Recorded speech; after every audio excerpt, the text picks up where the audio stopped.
नमस्कार, आप देख रहे हैं द यूपी खबर। मैं हूं विनोद कुमार। मेरे साथ में हैं शशांक शेखर सिंह पुष्कर जी। आज इनसे बात चर्चा करेंगे तमाम मुद्दों को लेकर, खास करके युवाओं के, क्योंकि युवाओं के मुद्दों को ये अक्सर उठाते चले आए हैं, उन पे काम करते चले आए हैं।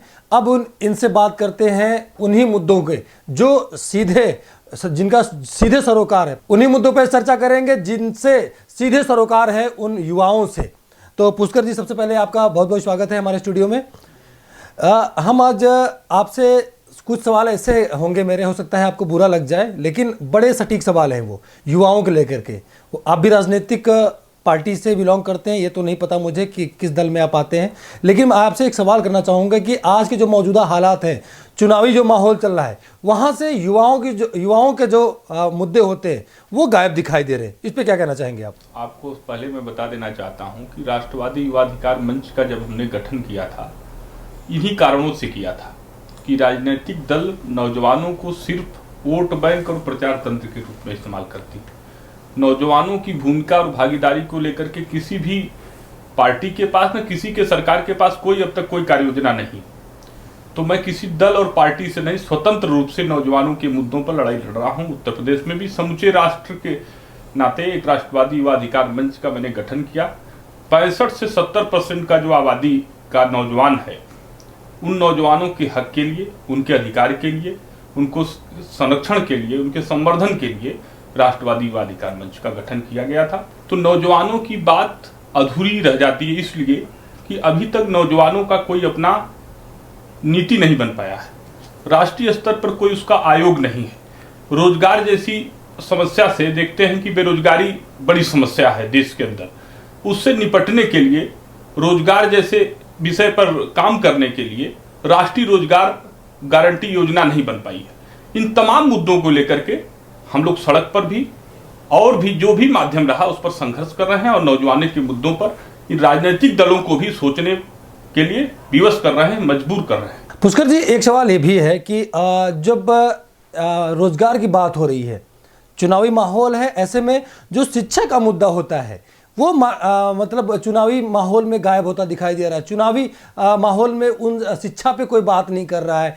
पहले की जब चुनाव होते थे, रोजगार की बात होती थी। अब इन सब मुद्दों को लेके, हालांकि अखिलेश यादव जो है समाजवादी पार्टी के जो प्रमुख हैं, वो इन सब मुद्दों को लेके बीजेपी को घेर रहे हैं, लेकिन क्या इस बार वो मुद्दे जो अभी असल में उठाए जा रहे हैं चुनावी माहौल में, वो क्या कारगर साबित होंगे? क्या वो जो चुनाव में अपनी जगह स्थान बना पाएंगे?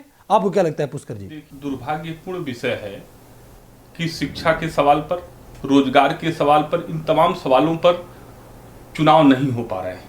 मुद्दे सिर्फ कागजी खाना पूर्ति हो जा रहे हैं। और यदि मुद्दों के आधार पर राजनीति हो तो मुझे लगता है कि राष्ट्रवादी युवा अधिकार मंच जिन मुद्दों पर बराबर संघर्ष करती रही है सड़कों पर, राजनीतिक दलों को मुद्दों की तरफ ध्यान आकर्षित कराने का भी काम करती रही है राष्ट्रवादी युवा अधिकार मंच। इन पार्टियों को मुद्दों से नहीं मतलब है, इनको आपकी भावनाओं से मतलब है।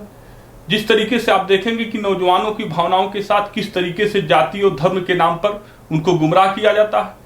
मैं यही कह रहा था पुष्कर जी कि जब चुनाव आता है तो जो जमीनी मुद्दे होते हैं उनको कहीं क्रॉस आउट ये कर जाते हैं। जो धर्मवाद के जो होता है, राष्ट्रवाद जो होता है, जो जातिवाद होता है, ये जो मुद्दे होते हैं वो इन सब मुद्दों पे, बेरोजगारी पे, महंगाई पे, शिक्षा पे, युवाओं के मुद्दों के लेकर के जो है, तमाम जो युवा हैं अपने मुद्दों को उठाते रहते हैं, वो सब मुद्दे क्यों गायब हो जाते हैं?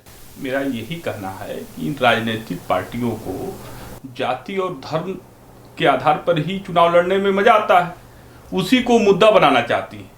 हमारे जैसे व्यक्ति राष्ट्रवादी युवा अधिकार मंच का गठन करने के बाद तमाम मुद्दों पर हम लोग संघर्ष कर रहे हैं।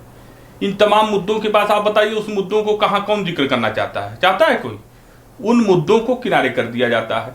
जहां तक राष्ट्रवाद की बात है तो राष्ट्रवाद जाति और धर्म से ऊपर है, लेकिन उस राष्ट्रवाद का मतलब ही यही है कि आपके यहाँ लोग शिक्षा में टॉप क्लास के होने चाहिए। अगर वो शिक्षित हैं तो उनको रोजगार मिलना चाहिए, ग्रेजुएट हैं तो उनको रोजगार की गारंटी होनी चाहिए। इस राष्ट्रवाद की तरफ यदि है तो हम उस राष्ट्रवाद के पक्षधर हैं। पुष्कर जी, रोकना चाहेंगे, आपको बताना चाहेंगे कि ये बातें तो सब करते हैं, अभी पिछली बार बता रहा हूं 69,000 जो भर्ती शिक्षक भर्ती है उसमें बीजेपी के मंत्री जो प्रदेश अध्यक्ष उस दौरान थे वो महेंद्र सिंह जो अब राज्यपाल बन चुके हैं, और ऐसे केशव मौर्य उप मुख्यमंत्री बन चुके हैं, ऐसे कई बड़े लीडर उनके साथ धरना प्रदर्शन करते नजर आते थे। अब उनकी पुछारी नहीं हो रही। पिछले करीबन 2-3 महीनों से लगातार मैं देख रहा हूं, आप भी उनसे वाकिफ होंगे, लगातार धरना प्रदर्शन कर रहे हैं। उनको लाठियों से मारा जा रहा है, कहीं उनके पंप से पानी मारा जा रहा है, उन महिलाओं लड़कियों को जो प्रदर्शन कर रहे हैं उनको मारा जा रहा है। वो लगातार प्रदर्शन कर रहे हैं, लेकिन उनकी बात सुनने वाला अब वही लोग हैं जो पहले उनके साथ में बैठ के धरना प्रदर्शन करते नजर आते थे। आप क्या कहेंगे? आप नौजवानों को इस विषय पर सोचना पड़ेगा कि उनके लिए संघर्ष कौन कर रहा है। सिर्फ चुनाव के समय में कुर्ता पैजामा पहन करके आकर के सड़क पर संघर्ष करना और सिर्फ मीडिया के सामने आकर के संघर्ष नहीं होता है। और नौजवानों को यह तय करना पड़ेगा, बेरोजगारों को यह तय करना पड़ेगा कि हमारी आने वाली पीढ़ियों को सुरक्षित कौन कर सकता है। 69,000 भर्ती में जो तेरे शिक्षक है उनके लिए क्या कहेंगे आप? तो उन्हीं 69,000 शिक्षक भर्ती पर ही मैं बता रहा हूं। तो इन नौजवानों को यह तय करना पड़ेगा कि जो हमने एमपी एमएलए चुना था वो किस योग्य थे, इनका क्या काम था।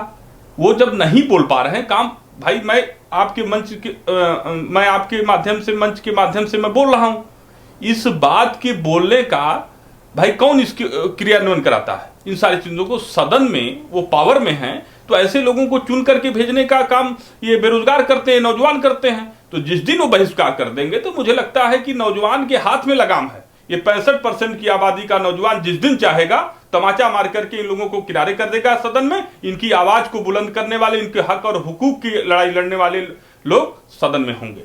चुनाव से देखिए, चुनाव है सामने, ऐसे में सभी अपने अपने दावे ठोक रहे हैं, कह रहे हैं हम ये कर देंगे।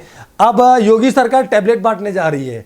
अब जब चुनाव सामने हैं तो युवाओं के लिए टैबलेट का मुद्दा लेके आ गई है। टैबलेट देंगे, लैपटॉप देंगे। पिछली सरकार में अखिलेश यादव थे, उन्होंने लैपटॉप दे के ऐसे कई स्कीम चलाया, युवाओं को अपने तरफ किया, युवाओं के एक आइकॉन बन गए। अब जो बीजेपी है उनके कई ऐसे मुद्दे हैं जिन पर विफल दिखाई दी, अब उनको टैबलेट बांटने जा रही है। इसको क्या कहेंगे आप? चुनावी स्टंट या फिर और कुछ कहेंगे? चुनावी स्टंट ही इसको माना जाना चाहिए। और चुनाव में हर कोई अपने हथकंडे अपनाता है, ये अपनी पार्टियों का एक विषय हो सकता है। मैं आपका ध्यान आपके माध्यम से नहीं, एक बात आपको रोकना चाहेंगे। जब आपको टैबलेट देना ही था, जब आपको लैपटॉप देना ही था तो 4.5 साल बीत गए, पहले दे देना चाहिए था। वो आपके जब चुनावी घोषणा हुई थी तब उसमें भी था, तब आपने नहीं दिया। अब डेटा की बात किया था कि डेटा भी देंगे उसमें, लैपटॉप में पढ़ने के लिए, टैबलेट में पढ़ने के लिए। अब वो कहाँ चले गए? अब आप बताइए कि अब चुनाव सामने है तब ये टैबलेट बांटने की बात है। हालांकि अभी बटा नहीं है, अब पता नहीं बटेगा कि नहीं। आप इसको क्या कहेंगे? ये पब्लिक को सब समझ में आता है। पब्लिक इसकी समीक्षा करेगी, पब्लिक इस आने वाले चुनाव में इसकी समीक्षा के आधार पर वोटिंग करेगी। तो पब्लिक सब जानती है कि कब चुनावी जुमला हो जाता है, कब चुनाव में क्या बोला जाता है, क्या एजेंडा है, क्या सारी चीजें, वो उनका विषय है। बाकी जहां तक नौजवानों का सवाल है, उन नौजवानों के सवाल पर कोई भी दल होगा, यदि वो नौजवानों के मुद्दों पर कार्य नहीं करेगा, उनके मुद्दों से भागेगा, तो निश्चित रूप से राष्ट्रवादी युवा अधिकार मंच उनसे सवाल करेगा, उनको घेरने का काम करेगा। अच्छा, आपसे शशांक जी, आपके जो संगठन है उसके माध्यम से मैं ये पूछना चाहता हूं, आपसे सवाल सीधा करता हूं, क्या इस सरकार में जो महंगाई है और शिक्षा है उसका स्तर क्या है? आप ये बता दीजिए। महंगाई और शिक्षा का स्तर और जो युवाओं का हाल है वो बता दीजिए। देखिए, इसमें मुझे बोलने में कोई संकोच नहीं है। मैं बराबर सड़क पर संघर्ष करके विरोध दर्ज कराता रहा हूँ। बेतहाशा बेरोजगारी के विरोध में, बढ़ती हुई महंगाई के विरोध में, शिक्षा के जो महंगी शिक्षा है व्यवस्था है उसके विरोध में, जो कोरोना काल में वसूली हुई मैनेजमेंट द्वारा उसके विरोध में हमने धरना दिया, ज्ञापन दिया, सब कुछ किया। हमने गोरखपुर से दिल्ली तक यात्रा भी किया, नौजवानों के मुद्दों को हमने अवगत कराया। हम सिर्फ 2 मुद्दों पर बात करना चाहते हैं। युवा आधारित नीति के तहत राष्ट्रीय युवा आयोग का गठन यदि हो जाता है और राष्ट्रीय रोजगार गारंटी योजना बन जाती है तो निश्चित रूप से ये 2 बड़े मुद्दे हैं।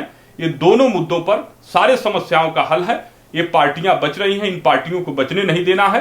राष्ट्रवादी युवा अधिकार मंच अंतिम पायदान तक की लड़ाई लड़ेगी। देखिए, आपने एक गठन की करने की बात की है, मुद्दों के युवाओं के जो मुद्दों की बात की है, लेकिन इस सरकार में जितनी भी चीजें हो रही हैं उसका प्राइवेटाइजेशन हो जा रहा है, वो उसको प्राइवेट करते चले जा रहे हैं।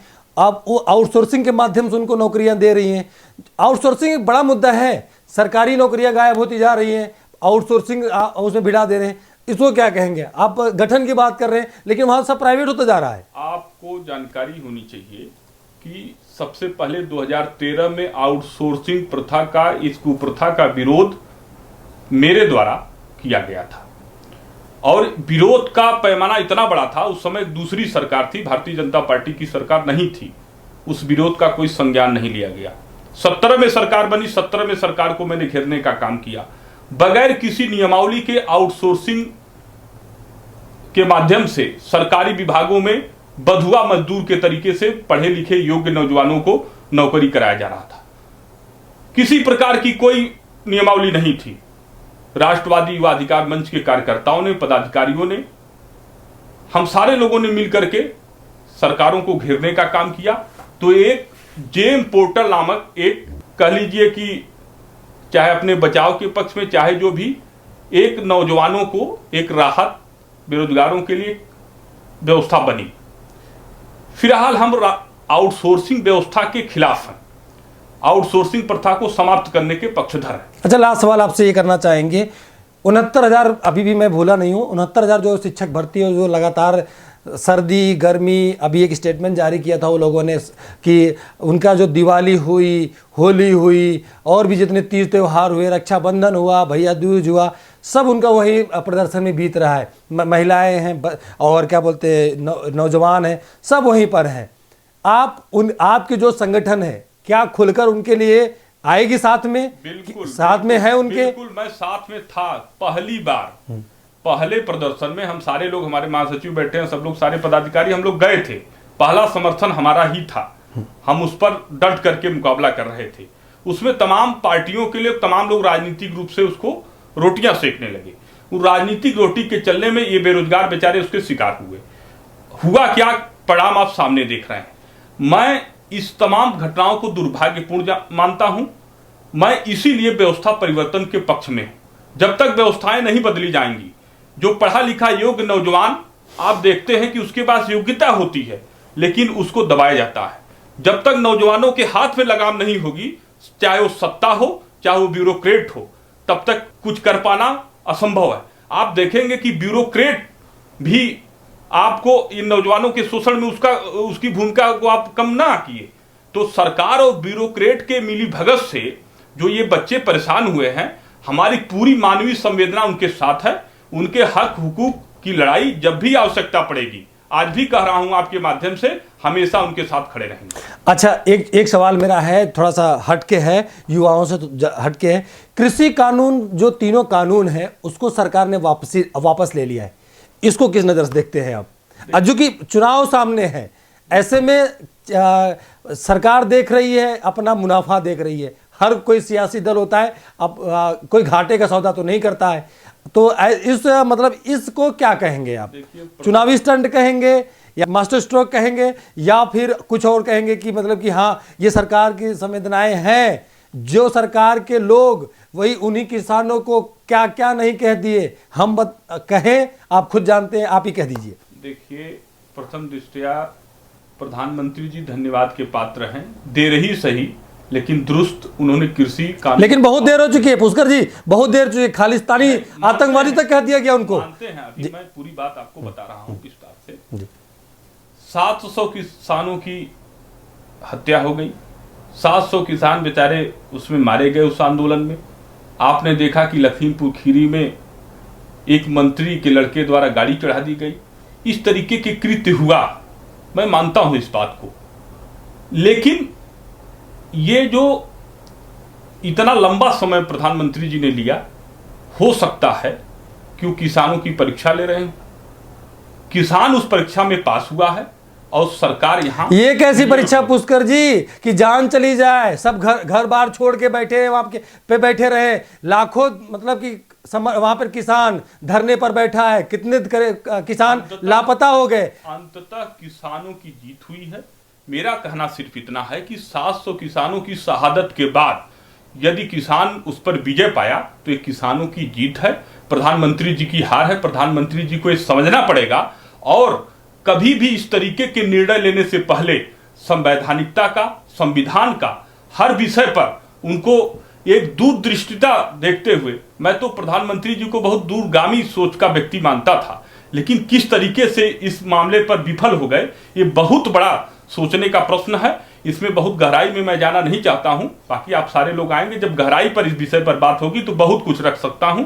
इस सवाल में फिर से वापस आ रहा हूं पुष्कर जी। प्रधानमंत्री जी तो कह रहे हैं कि हम इसको वापस ले लेंगे, लेकिन उन्हीं के नेता, उन्हीं के जो बड़े नेता हैं, जो अपनी बड़ी भूमिका निभाते हैं बीजेपी में, पार्टी में, वो कह रहे हैं चुनाव ये तो वापस होता रहता है, फिर वापस आ जाएगा। तो ऐसे में कैसे विश्वास दिलाएंगे उनको, उन किसानों को, उन किसान नेताओं को, उन तमाम लोगों को जो किसान समर्थक हैं कि हाँ ये चुनावी स्टंट नहीं है, कि ये हाँ ये वापस हो जाएगा, ये वापस हो के ही रहेगा और वो दोबारा वापस नहीं आएगा। आप बताइए, क्योंकि उनके बड़े नेता कह रहे हैं पुष्कर जी, उनके बड़े नेता कह रहे हैं। अभी उन्नाव से जो सांसद हैं साक्षी महाराज, उन्होंने कहा है कि ये तो होता रहता है, ये वापस भी आ सकता है, अभी हटाया गया है, ये वापस आ सकता है। कलराज मिश्रा जी ने भी कहा है कि आ सकता है वापस। तो बताइए कैसे विश्वास दिलाएंगे पुष्कर जी? प्रधानमंत्री ने तो बात कह दी कि भाई देश की बात में कि हम माफी मांगते हैं और उस तीनों कानून को वापस लेते हैं, तो चुनाव उनको भरोसा नहीं है। मुझे ऐसा लगता है कि इतने बड़े पद पर बैठा हुआ व्यक्ति इतनी बड़ी गलती नहीं करेगा। यदि ऐसा करता है तो जनता निर्णायक भूमिका में होती है, जनता लोकतंत्र है, जनता मालिक है। यहाँ जनता ने ये समझा दिया कि आपको, चाहे वो चुनाव के डर से, चाहे चुनाव सर पे देख करके, चाहे जो भी, जनता के लिए ही उन्होंने इस बात को महसूस तो किया कि कृषि कानून के चलते पार्टी का, चाहे उनका व्यक्तिगत नुकसान हो सकता है। अगर उतना उन्होंने महसूस किया तो निश्चित रूप से ये किसानों की जीत है। मैं तो यहां तक भी कहता हूं कोई राजनीतिक दल इस बात को नहीं कहेगा। इन 700 लोगों की जो शहादत हुई है, 700 लोगों को, तो इन पर पार्टियां उस तरीके से मुखर नहीं आई हैं। पार्टियों की जीत इसको मैं नहीं मानता हूं। मैं तो ये किसानों की जीत मानता हूं, आम व्यक्ति की जीत मानता हूं। आप देखे होंगे कि पार्टियों को सदन में क्या हो पाया, सदन में तो आराम से पास हो गया, उसमें विपक्ष की क्या भूमिका रही। तो मैं मानता हूं कि इस समय विपक्ष भी नकारा साबित हो रहा है। नकारे विपक्ष की वजह से आज जब जो कुछ भी आपके सामने दिखाई दे रहा है, एक नकारा विपक्ष का एक प्रारूप है। किसानों ने पुष्कर जी बहुत लंबी लड़ाई और लड़ी है, और ये सबसे आज तक का सबसे बड़ा मोर्चा माना जा रहा है, सबसे बड़ा आंदोलन माना जा रहा है, कि जो कि 1 साल तक लगातार चला है। वो भी इतनी बड़ी मात्रा में, इतनी बड़ी मात्रा में किसानों ने आंदोलन किया, कई किसानों की जानें चली गई। ऐसे हम सियासी चर्चा करते रहेंगे। आप देखते रहिए द यूपी खबर। नमस्कार, धन्यवाद।